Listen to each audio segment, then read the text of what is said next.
السلام على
رحم اللہ من قرأ الفاتحہ بسم اللہ الرحمن الرحیم رب العالمین الرحمن الرحیم مالک یوم الدین ایاک نعبد و ایاک نستعین اهدنا الصراط المستقیم صراط الذین انعمت علیہم غیر المغضوب علیہم ولا الضالین صل علی محمد وآل محمد.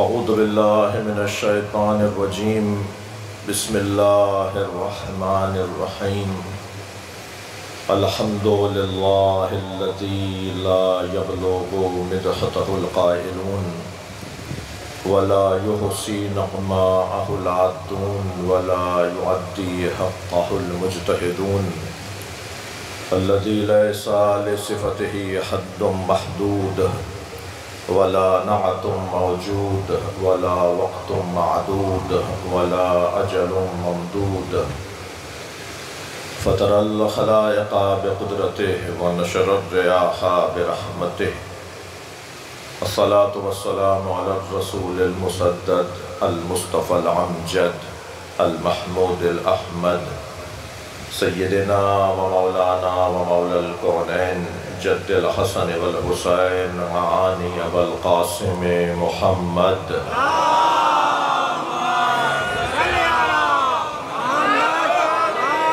وآلہ الطیبین الطاہرین المعصومین الذین قال اللہ انما یرید اللہ لیذہب عنکم الرجس اہل البیت ویطہرکم تطہیرا.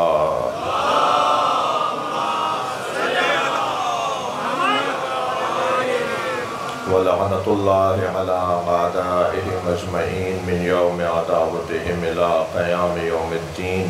اما بعد قال الحکیم فی قرآن الکریم بسم اللہ الرحمن الرحیم وَلَوْ اتَّبَعَ الْحَقُّ أَهْوَاءَهُمْ لَفَسَدَتِ السَّمَاوَاتُ وَالْأَرْضُ وَمَنْ فِيهِنَّ. صلوات.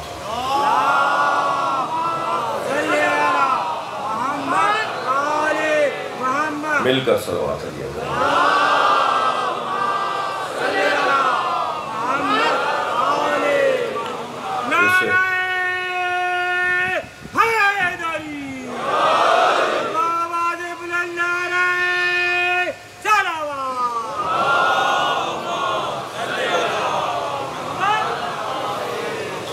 سورہ مبارکہ المومنون آیت نمبر 71.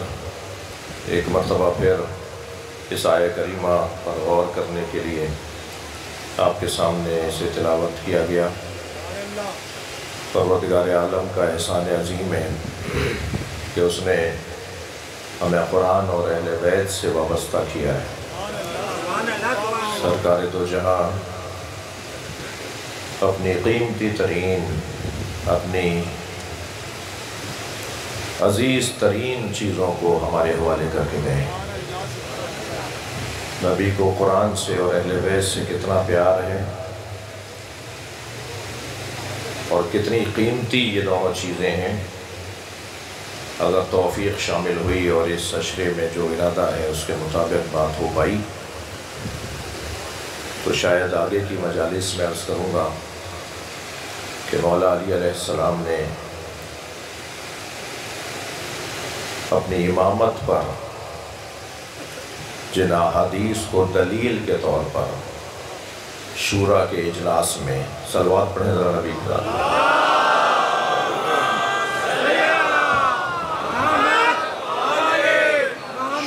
شورا کے اجلاس میں جو 6 رکنی شورا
ایک الہ واحد وحدہ لا شریک کو ماننا۔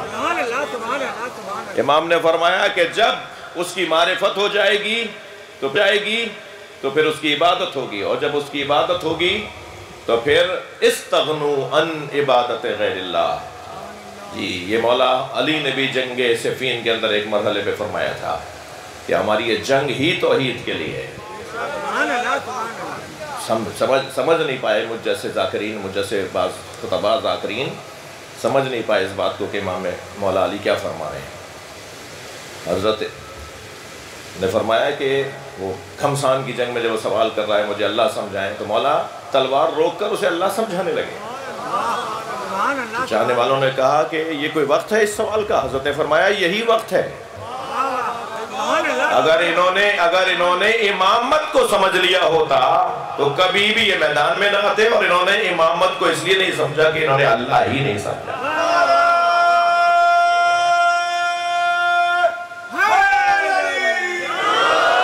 اگر توحید پروردگار کے یہ قائل ہو گئے ہوتے، استغنوا عن عبادت غیر اللہ، جو امام حسین فرما رہے ہیں، پھر یہ کسی اور کی بندگی نہ کرتے اگر یہ اللہ کی عبادت کرتے۔ تو اب یہاں پر پوچھنے والے نے پوچھ لیا، روایت اگر پوری ہدیہ کر دوں آپ کو، اس نے کہہ دیا کہ فما معرفت اللہ، اللہ کی معرفت کیا ہے؟ تو حضرت نے فرمایا معرفت اہل کل زمان امامہم، ہر زمانے کا رہنے والا اپنے زمانے کے امام کی معرفت حاصل کر لے تو گویا اس نے اللہ کو پہچانا۔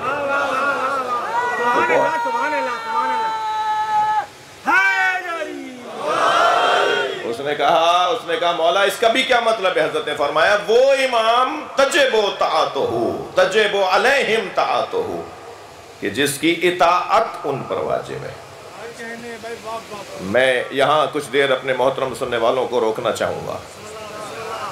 جس امام کی اطاعت واجب ہے سب پر، علیہم سب پر واجب ہے، تو اس مطاع کو، جس کی اطاعت کی جاتی ہے اسے مطاع کہا جائے گا۔ مطاع، میم توئے الف عین، مطاع نہیں، مطاع جی، اطاعت کے خاندان کا لفظ ہے۔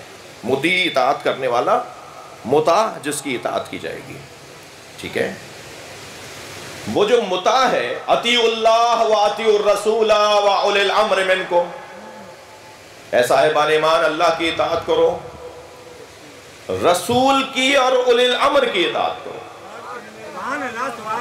ذرا توجہ فرمائیں گے، دو مرتبہ لفظ اطیعوا ہے، اللہ کے لیے علیحدہ، رسول اللہ کے لیے اور اولی الامر کے لیے۔ یا ایھا الذین آمنوا اطیعوا اللہ، ایک دفعہ کہہ دیا یا ایھا الذین آمنوا اطیعوا اللہ، اللہ کی اطاعت کرو۔ یہاں فوراً نہیں آیا ہے وہ رسول ہی و اولی الامر، ایسے نہیں ہے۔ اطیعوا اللہ و اطیعوا الرسول و اولی الامر منکم، یعنی رسول کے لیے اور اولی الامر کے لیے ایک جیسی اطاعت۔ اب بھی ہم سے پوچھو گے کہ ہم علی کو نبی جیسا کیوں بولتے ہیں؟ قرآن کہہ رہا ہے یا علی انت بمنی کمنزلت ہارون من موسیٰ، یا علی تمہاری نسبت میرے ساتھ وہی ہے جو ہارون اور موسیٰ کو تھی، مگر کیونکہ ہارون بھی نبی تھے اس لیے کہنا پڑا کہ الا لا نبی بعدی، میرے بعد کوئی نبی آنے والا نہیں ہے۔ ہارون معصوم تھے یا نہیں؟ مجھے ہاں نہ میں جواب دیں۔ ہارون عالم تھے یا نہیں؟ ہارون صاحب شجاعت تھے یا نہیں؟ ہارون غیب کے بارے میں، اسرار کے بارے میں، رموز کے بارے میں جانتے تھے یا نہیں؟ وہ سارے کمالات جو حضرت ہارون میں ہیں وہ مولا علی میں ہیں، مگر حضرت ہارون میں ایک کمال اور بھی تھا، اور وہ کمال یہ تھا کہ وہ نبی بھی تھے۔ مولا علی کے لیے وہ کمال ہی نہیں ہے۔ بھائی اس زاویے سے بھی اسے لیجئے، مولا علی کے لیے وہ کمال نہیں ہے۔ مولا علی کے لیے وہ کمال نہیں ہے اس لیے کہ محمد مصطفیٰ خاتم الانبیاء ہے۔ نبی کے بعد کوئی نبی کیسے ہوگا؟ سارے کمالات وہی کہ جو حضرت ہارون اور موسیٰ کے اندر برابر کے بھائیوں میں تھے، اور وہ سارے کمالات یا علی تمہارے اندر بھی وہی کمالات ہیں جو میری اور تمہاری نسبت وہی ہے جو ہارون اور موسیٰ والی، الا لا نبی بعدی۔ اچھا، یہ میں نے ابھی ایک جملہ کہہ دیا، اہل دقت تشریف فرما ہے، مجلس سننے کے لیے جو آتے ہیں وہ تشریف فرما ہے، تو میں آپ کا احترام ہے، آپ کا مقام ہے، آپ کا حق ہے کہ میں یہ جملہ بھی آپ کو ہدیہ کر دوں۔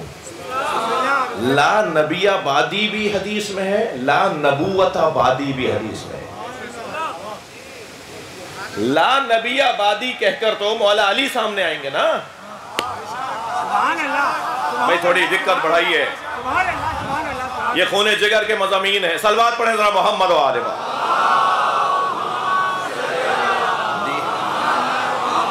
لا نبی آبادی میں اور لا نبوت آبادی میں فرق کیا ہے؟ حدیث میں دونوں آیا ہے۔ لا نبی آبادی کے اندر مورد نظر، مطمع نظر علی، لیکن لا نبوت آبادی میں علی مورد نظر نہیں ہے، منصب مورد نظر ہے۔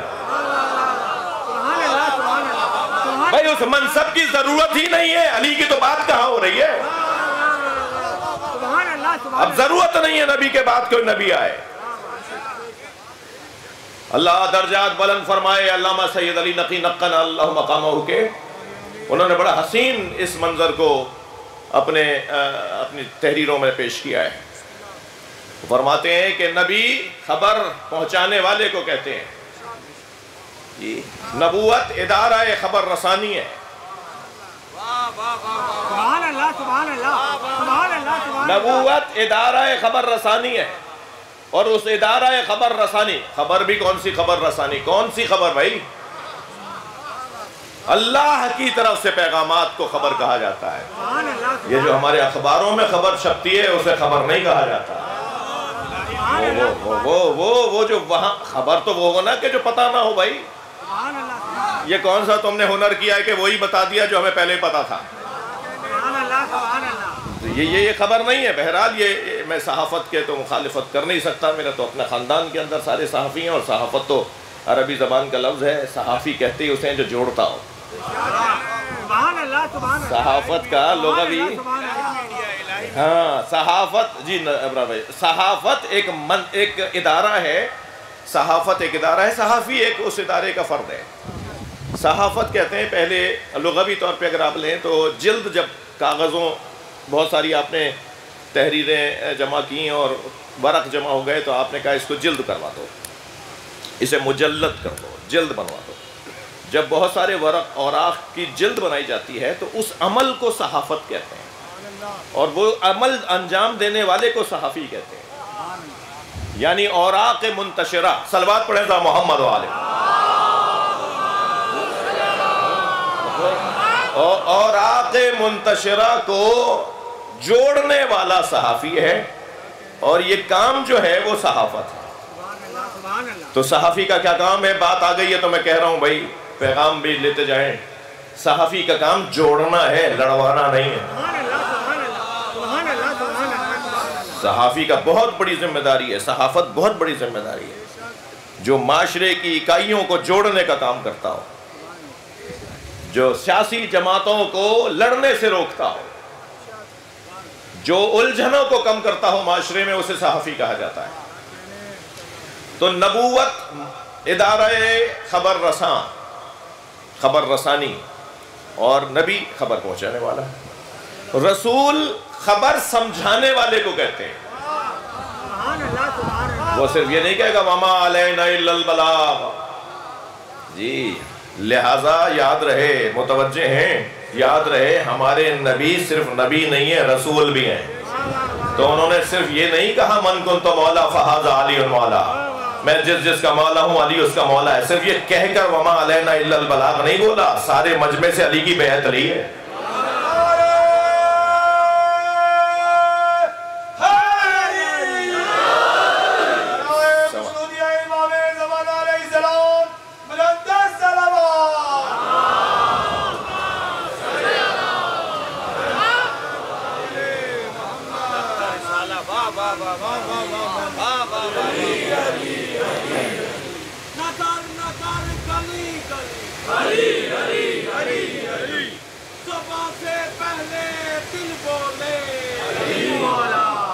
بہت شکریہ. تشریف رکھیے، تشریف رکھیے. توجہ کر لیا آپ نے؟ ایک جملہ میں نے کہہ دیا، اللہم صلی علی محمد وعلی محمد. ایک جملہ میں نے کہہ دیا کہ نبی مکرم نے 1.25 لاکھ حاجی ہی نہیں، صحابی. حاجی بھی وہ حاجی جو صحابی بھی ہے، اور صحابی بھی وہ صحابی جو حاجی بھی ہے. 1.25 لاکھ حاجی صحابیوں سے مولا علی کی بیعت لی ہے. حتیٰ 1000 سے زیادہ خواتین تھیں ان حاجیوں میں، حجنیں تھیں، ان سے بھی مولا علی کی بیعت لی. کسی کو ایسے جانے نہیں دیا. 200 سے زیادہ صحابہ کرام فی البدی شعر کہنے کی صلاحیت رکھتے تھے. اتنے بڑے شاعر، 1.25 لاکھ میں 200 سے زیادہ صحابہ کرام تھے جو فی البدی شعر کہنے کی صلاحیت رکھتے تھے. مولا نبی نے ان سے بھی کہا کہ شعر کہو. جشن ہوگا تو پھر ہوگا نا، تو جشن غدیر نبی منائیں گے.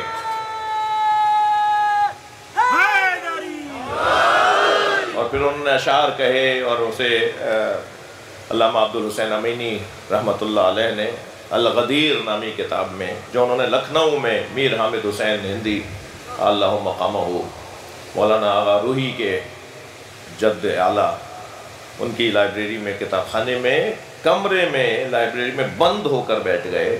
جب تک انہوں نے حدیث الغدیر پر مکمل 10 جلدیں نہ لکھ لی۔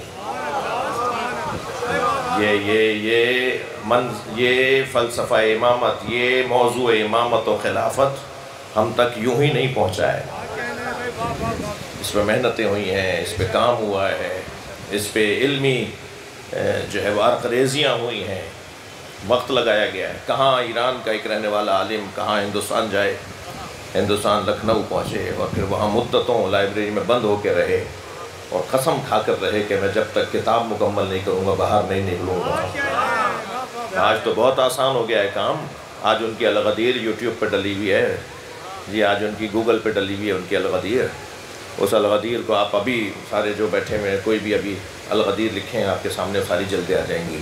مگر جس نے یہ لکھی ہے ان کے درجات کی بلندی کے لیے بلند تر صلوات۔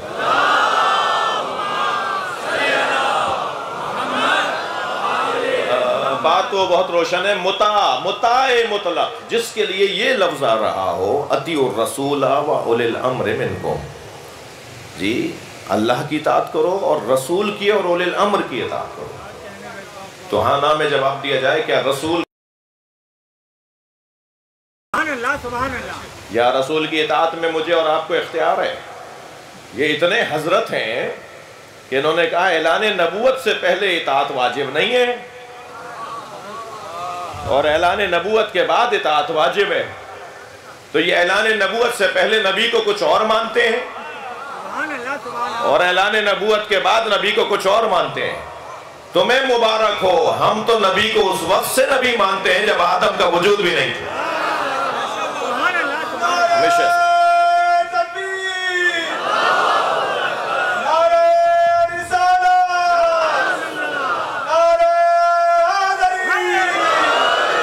لہٰذا یہ بہت روشن پیغام کہ اس موضوع کے اوپر مولا علی نے جن احادیث سے مولا علی نے شورا میں، بات یہاں سے شروع ہوئی تھی، میں کبھی پوچھ بھی سکتا ہوں اپنے بچوں سے کہ بات کہاں سے میں نے حاشیہ میں گیا تھا، یہ میں پوچھ بھی سکتا ہوں، ذہن حاضر رہے میرے بچوں کا۔ بزرگوں سے تو مجھے دعا چاہیے جی۔ کیا بات ہو رہی تھی؟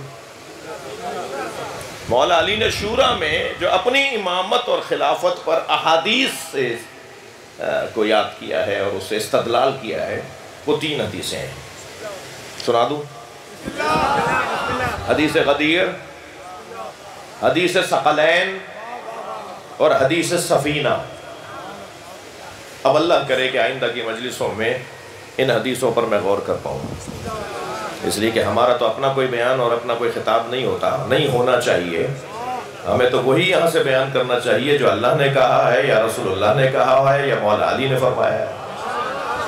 ہمارا اپنا کون سا بیان ہے؟ ہماری کوئی یہاں پر آرٹس کونسل کی خطابت تو ہو نہیں رہی۔ صلوات پڑھیں ذرا محمد و آلہ۔ یہ مجلس ہو رہی ہے، یہ مجلس ہو رہی ہے نا، تو اس میں تو قرآن کی آیتیں آئیں گی، اس میں تو حدیث بیان ہوگی، تو روشن ہے بات۔ امام حسین کیا فرما رہے ہیں؟ یجب علیہم طاعتہ، امام اسے کہتے ہیں جس کی اطاعت واجب ہے، جس کی اطاعت واجب ہے۔ تو جب اطاعت امام کی واجب ہے تو پھر امام کی معرفت واجب ہے۔ امام کی معرفت کے لیے امام کے بارے میں علم ضروری ہے۔ معلومات اور علم ذریعہ، رستہ، سبب، مقدمہ ہے معرفت کا۔ جتنا امام کے بارے میں، جتنا مثلا جس موضوع پر بھی ہم بات کر رہے ہوں، جتنا اس کے بارے میں علم ہوگا اتنا ہی اس کے بارے میں معرفت ہوگی، اور معرفت کا نتیجہ امام کے باب میں تجب علیہم طاعتہ، اس کی اطاعت واجب ہو جائے گی امام کی۔ میں نے کل عرض کیا تھا کہ پہلے امام مولا علی، دوسرے امام امام حسن، تیسرے امام حسین، اور 12 اماموں کے نام لے لیں اور یقیناً بچوں کو ہم یاد کرواتے ہیں، مگر میں بڑوں سے کہہ رہا ہوں بڑے ہو جاؤ۔ یہ تو بچپن کا سبق تھا نا، کہ بچپن میں یاد کروایا گیا تھا کہ پہلے امام سے لے کے 12ویں امام تک کون ہے، تو کچھ تھوڑا سا آگے بھی تو بڑھیں، کچھ معرفت کے باب میں آگے بھی تو بڑھیں۔ مولا نبی فرما رہے یا علی انت قسیم النار والجنہ، یا علی تم جنت و دوزخ کے تقسیم کرنے والے ہو. اچھا میں کل امام شافعی کے 4 مصرے پڑھ چکا ہوں. ایک صلوات اور ہدیہ کریں نبی کے ساتھ.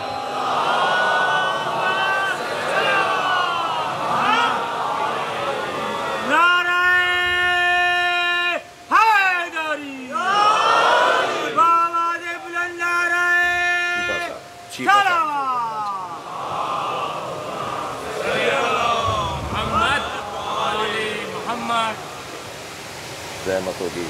بہت بہت شکریہ. اللہ پاک آپ کا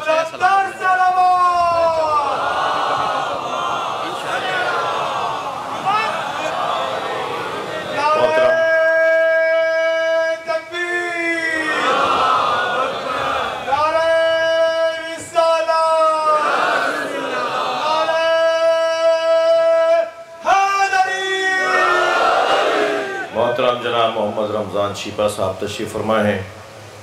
فلاحی اور رفاہی کاموں میں پاکستان کی آبرو اور احترام اور عزت میں اضافہ کرنے والی ایک شخصیت ہیں. جی عبدالستار عیدی مولانا محمد رمضان شیپا صاحب یہ وہ شخصیات ہیں کہ میرے عزیز ظفر عباس JDC والے، اسی طرح اور جو فلاحی کام انجام دے رہے ہیں، محمد رمضان شیپا صاحب کی صحت و سلامتی کے لیے ایسے لوگوں میں ایسے لوگ معاشرے میں اور ہوں، زیادہ ہوں. وہ عربی میں دعا دی جاتی ہے کثر اللہ امثالکم، اللہ آپ جیسے لوگوں میں اضافہ فرمائے. ایک بلند صلوات ہدیہ کریں.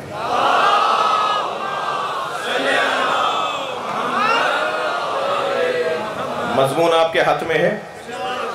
اچھا یہ ایک مجلس میں کہہ چکا ہوں، بلکہ کئی مجلسوں میں کہہ چکا ہوں کہ یہ کیونکہ جوڑنے کی جگہ ہے، یہ سب کی جگہ ہے. در حسین پہ ملتے ہیں ہر مزاج کے لوگ، یہ دوستی کا وسیلہ ہے، دشمنی کا نہیں. تو جب میں یہاں ممبر پہ بیٹھ کے بات کروں گا تو مجھے آیت پر تو کسی کو کوئی اختلاف ہی نہیں ہے. قرآن تو قرآن ہے سب کے لیے، کسی کا کوئی 40 پارے کا اور 30 پارے کا قرآن نہیں ہے.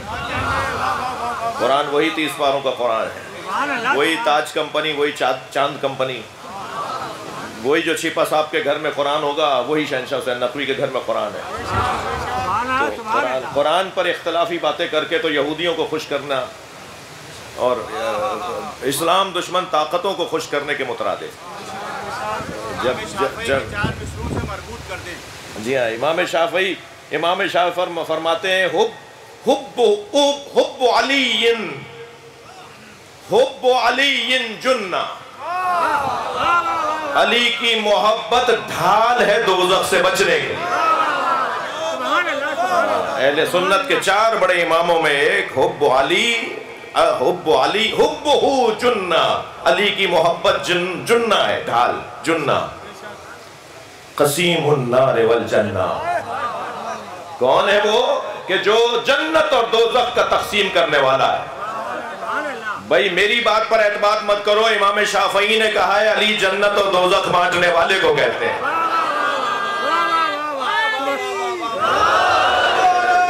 وسیع المصطفیٰ حقا، حبہ الجنہ وسیع المصطفیٰ.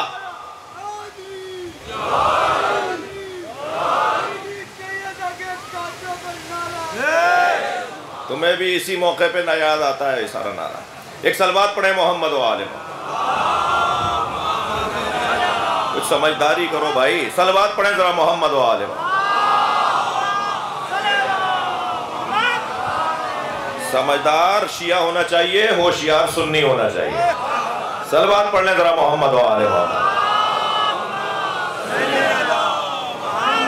بھائی صلوات پڑھ لیجئے محمد و آل محمد.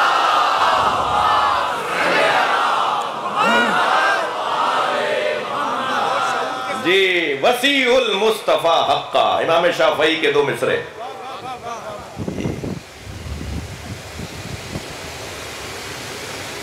حبہ جنہ علی حبہ جنہ قسیم النار والجنہ، جنہ جنہ جنہ. جیم نون تے کو انہوں نے کس انداز سے دو مصروں میں نظم کیا ہے. شاعری بھی تو شاعری ہو، اور اگر شاعری الہی ہو، شاعر جو ہے کل واد یہیمون والا شاعر نہ ہو، ہر وادی میں بھٹکنے والا. ایک ہی کلام میں مطلع کچھ کہہ رہا ہے جی اور مقطع کچھ کہہ رہا ہے. ارے بھائی تم نے 12 شعر کہیں، 9 شعر کہیں، تمہارے 9 شعروں میں ہی تمہارے اپنے ہی نظریوں کے خلاف بات ہے. ایک بات کچھ کر رہے ہو، دوسرے شعر میں کچھ اور کر رہے ہو. ایک بات پہ تو قائم رہو. شاعر حضرات کے جو حالات ہیں میں ان کے اوپر، اور قرآن نے کہا، میں نے نہیں کہا، قرآن نے کہا یہ ہر وادی میں بھٹکتے ہیں شاعروں کو. مگر کون سا شاعر ہے جو ہر وادی میں نہیں بھٹکتا؟ وہ شاعر کے جو ہمیشہ مظلوم کا ساتھ دیتا ہو. سورہ شعراء کی آخری آیات پڑھ کے دیکھ لیجئے تو کہتے ہیں وسیع المصطفیٰ حقا امام الانس والجنہ. امام الانس والجنہ، جنہ بھی ہیں ڈھال بھی ہیں علی، جنت کے تقسیم کرنے والے بھی ہیں، اور انسانوں اور جنوں کے امام بھی ہیں. یہ امام شافعی. تسلی دیجئے، آپ لوگ تھک نہیں رہے میری باتوں سے. گفتگو تھوڑی سی آگے بڑھاؤں.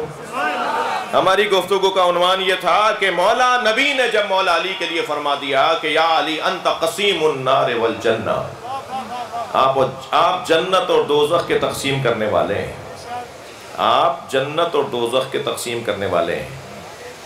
کل میں کہہ چکا مگر بعض اپنے سنی بھائیوں کی تسلی کے لیے وہ ایک روایت سنا دیتا ہوں کہ جس میں مامون الرشید نے امام رضا سے کہا تھا کہ یہ حدیث مجھے سمجھ میں نہیں آتی. تو حضرت نے فرمایا تمہیں یہ حدیث سمجھ میں نہیں آتی تو میں ایک اور حدیث سناتا ہوں جو اس حدیث کو سمجھائے گی. تو امام رضا نے فرمایا کہ تمہیں یہ حدیث تو سمجھ میں نہیں آئی کہ سرکار نے فرمایا یا علی انت قسیم النار والجنہ. تمہیں یہ حدیث تو سمجھ میں آتی ہے کہ نبی نے فرمایا یا علی حبو کا ایمان و بغضو کا کفر. یا علی تم سے محبت کرنا ایمان ہے اور تم سے نفرت کرنا کفر ہے. جو علی سے محبت کرے گا مومن ہے، جنت میں جائے گا. جو علی سے نفرت کرے گا کافر ہے، دوزخ میں جائے گا.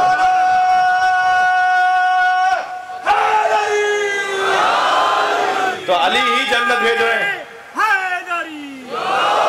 اور علی ہی دوزخ بھیج رہے ہیں. تو یہ حدیث مامون الرشید کو سمجھ میں آ گئی.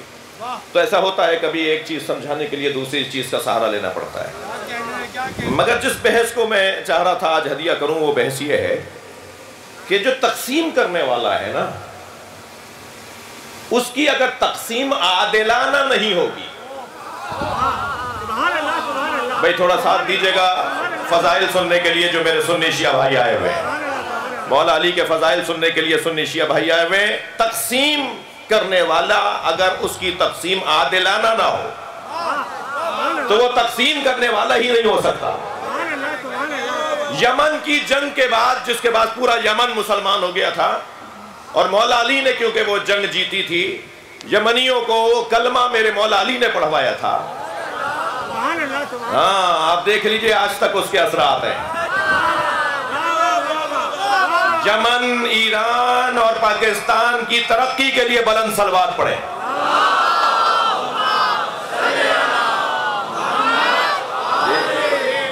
تو مولا نے اس جنگ کے جیتنے کے بعد مولا نبی نے فرمایا یا علی مال غنیمت بھی آپ ہی تقسیم کریں، مال غنیمت بھی آپ ہی تقسیم کریں. تو مولا علی نے مال غنیمت تقسیم کیا. تو ایک شخصیت مولا نبی کی خدمت میں آ گئی کہ یا رسول اللہ، علی جب بانٹ رہے تھے تو علی مٹھی بھر بھر کے اپنا ہاتھ اٹھا کے دے رہے تھے، تو کسی کے پاس زیادہ گیا ہوگا کسی کے پاس کم. تو حضرت نے فرمایا جس کو علی نے بانٹا ہے وہ اپنا سامان لے کر آ جائے. وہ چیزیں جو علی نے دی ہیں وہ لا کے رکھ دو سامنے، یہ تمہیں دی ہے، یہ تمہیں دی ہے، یہ تمہیں دی ہے. جب ساری چیزیں رکھ دی گئی مولا نبی نے فرمایا انہیں وزن کرواؤ. اور جب انہیں وزن کروایا تو گراموں ماشوں کا فرق نہیں تھا.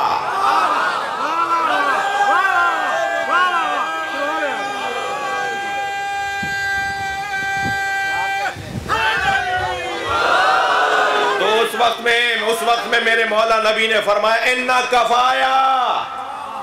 بھائی ہدیہ کر رہا ہوں مولا علی کے فضائل کا ایک باب. مولا نبی نے فرمایا اِنَّا کَفَايَا وَكَفَا عَلِيٍّ فِي الْعَدْلِ سِوَا، میرا ہاتھ اور علی کا ہاتھ عدالت میں ایک جیسا ہے۔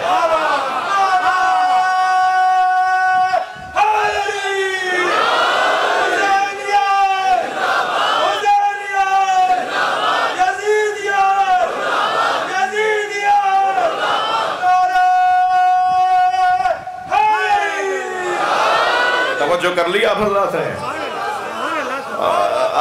آپ کے ذوق سماعت دیکھ کر مجھے ایک منظر اور یاد آ گیا۔ سرکار نے ایک سفر میں ایک مسافر کے ہمراہ کھانا تناول فرمایا۔ اس کے پاس کھجوریں تھیں، سرکار کے پاس جو غذا تھی اس میں کھجوریں نہیں تھیں۔ اس نے سرکار کو کھجوریں آگے بڑھا کر دیں تو حضرت نے فرمایا جب مدینے آؤ گے تو میں بھی تمہیں کھجوریں دوں گا۔ سرکار کی رحلت ہو گئی جی۔ رائے خطوطی امام زمانہ علیہ السلام بلند سلامات۔ دیکھیے کشمیر کا مسئلہ ہمارا بہت ہی واضح روشن مسئلہ ہے۔ کشمیر کی آزادی اور کشمیر کا جو دیرینہ مسئلہ ہے، اور اتنا دیرینہ ہو گیا ہے کہ اب کشمیر کے مسئلے کو محاوروں میں اور ضرب الامثال میں استعمال کیا جاتا ہے کہ مسئلہ کشمیر تو نہیں ہے یہ جو حل نہ ہو سکے، لیکن نہیں، فرش اعضا پر میں حریت کانفرنس کے دوست تشریف فرمائے ہیں، تشریف لے کر آئے ہیں حریت کانفرنس کے دوست محترم جناب فردوس شمیم صاحب تشریف فرمائے ہیں، رمضان شیپا صاحب تشریف فرمائے ہیں، شیعہ قومی شخصیات تشریف فرمائے ہیں۔ حریت کانفرنس کی جد و جہد، ان کی محنتیں، ان کی مشقتیں، ان کی قربانیاں، ان کا جو جہاد ہے، حتیٰ وہاں کشمیر میں روز عاشورہ کے جلوس پر ہر سال جب رکاوٹ کھڑی کی جاتی ہے، 8 محرم کا جلوس اور عاشور کا جلوس کشمیر میں حریت کانفرنس کے دوست شیعہ برادری کے ساتھ اور شیعہ برادری سنی برادری کے ساتھ، یہ جو مصیبتیں ہیں نا یہ نعمتیں بھی ہیں، یہ مصیبتیں ہمیں جوڑ دیتی ہیں، یہ آزمائشیں ہمیں متحد کر دیتی ہیں۔ تو الحمدللہ یہ ہمارے حریت کانفرنس کے دوستوں کی طرف سے یہ وفد مجلس اعظم میں شریک ہے۔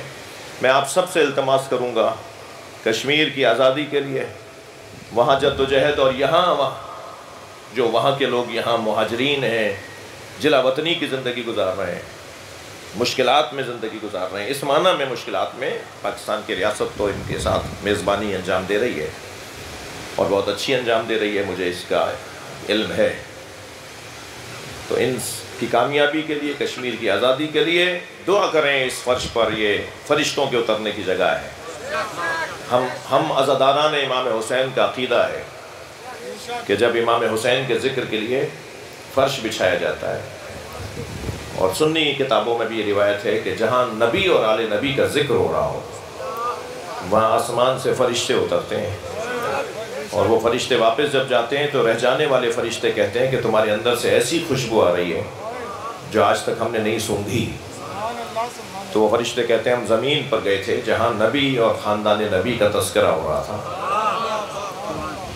تو وہ کہتے ہیں ہمیں بھی لے چلو۔ تو کہتے ہیں انہم متفرقون، وہ اپنے گھروں کو چلے گئے ہیں۔ وہ جانے والے فرشتے رہ جانے والے فرشتوں سے کہتے ہیں کہ مجلس ختم ہو گئی، محفل ختم ہو گئی، وہ اجلاس، وہ جلسہ، وہ نشست، وہ اجتماع ختم ہو گیا، انہم متفرقون، وہ اپنے گھروں کو چلے گئے ہیں۔ تو وہ کہتے ہیں کہ ہمیں لے جاؤ، ہم اس فرش سے مس ہونا چاہتے ہیں جس پر وہ لوگ بیٹھے ہوئے تھے، ہم وہاں سے خوشبو لے کر آنا چاہتے ہیں۔ خوشبو نہ آئے جس سے وہ کاغذ کا پھول ہے، خوشبو نہ آئے جس سے وہ کاغذ کا پھول ہے، سب نے سنا ہے صاف یہ قول رسول ہے، جو بھی علی کے عشق سے دامن بچائے گا کعبے میں بھی مرے گا،